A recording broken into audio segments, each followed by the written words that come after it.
মোটামুটি শ্রীনগর থেকে কার্গিলের দিকে যেতে 80 কিলোমিটার আগে, মোটামুটি 80 কিলোমিটার আগে একটু দাঁড়িয়ে গেছি আমরা। এই কি সুন্দর, এই জাস্ট এই নদীটাকে দেখে কি সুন্দর লাগছে দেখুন, মানে বিভৎস লাগছে। আর সেই যে সেই দিকের পাহাড়ে যদি জুম করি বোঝা যাবে, সেইখানে পুরো বরফ জমে আছে। আর এই যে চারিদিকে পাহাড় ব্রাউন কালারের। আর এই যে সমস্ত আমাদের টিমের সব গাড়িগুলো এখানে দাঁড়িয়ে রয়েছে, সব সদস্যরাও এখানে রয়েছে। আর এই দিকের পাহাড়টা দেখুন, যেন মনে হচ্ছে এইমাত্র ভেঙে পড়বে এরম অবস্থা। ওটা একটা ল্যান্ডস্লাইড জোনের মতনও, দারুণ লাগছে, দারুণ।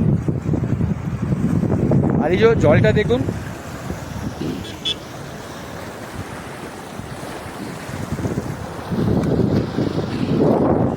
মোটামুটি পুরো ক্রিস্টাল ক্লিয়ার, দারুণ লাগছে এই প্লেসে এসে।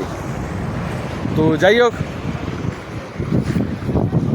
এখানে অনেকক্ষণ সময় কাটানো হয়ে গেছে, এবারে এখান থেকে আমরা আগাবো। তাহলে চলুন বেরিয়ে যাওয়া যাক।